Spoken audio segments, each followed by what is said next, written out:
उस 32 सालों में एक दिन सुकून से नहीं गुजारा, ना इन बच्चों को चैन आया ना मुझे। मां की फरियाद सुन ली गई। समा ने गुज़श्ता रोज रावलपिंडी के इलाके झंडा चीची में रहने वाले 2 ज़हनी बीमार लड़कों के मुताल्लिक एक रिपोर्ट नशर की थी। रिपोर्ट में बीमार मां और बूढ़ी दादी ने फरियाद की थी कि वो 30 बरस तक अपने पागल बच्चों की देखभाल करके थक चुकी हैं।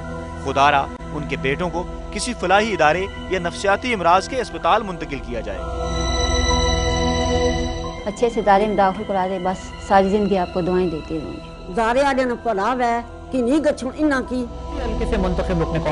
समा पर रिपोर्ट नशर होने के बाद इस इलाके से मुस्लिम लीग नवाज के रुकने कौमी असम्बली हनीफ अब्बासी ने ऐलान किया कि उनकी रावलपिंडी इंतजामिया से बात हो गई है और वो इन लड़कों को जल्द ही घर से नफ्सियाती इमराज के इदारे में मुंतकिल कर देंगे।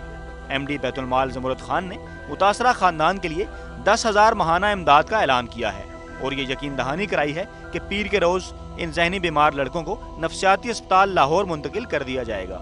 आपके रिपोर्टर के जरिए आज मैसेज पहुंचा है, कमिश्नर रावलपिंडी से बात हो चुकी है। एक एप्लीकेशन के जरिए हम इन्हें 2 हमारे पास इस वक्त जो सोशल वेलफेयर डिपार्टमेंट है पंजाब का, उसके तहत हमारे 2 डिपार्टमेंट चल रहे हैं। एक मेंटल हॉस्पिटल है लाहौर में, एक जो मेंटली रिटार्डेड पीपल हैं उनके लिए।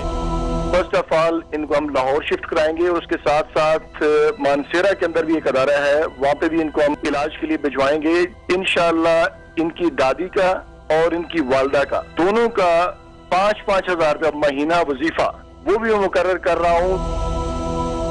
अहले इलाका और अवामी नुमाइंदों ने इस इशू को रिपोर्ट करने पर समा टीवी का शुक्रिया अदा किया है। अवामी नुमाइंदों का कहना है कि वो मीडिया की जानिब से रहनुमाई को मुस्तकबिल में भी खुशामदीद कहेंगे।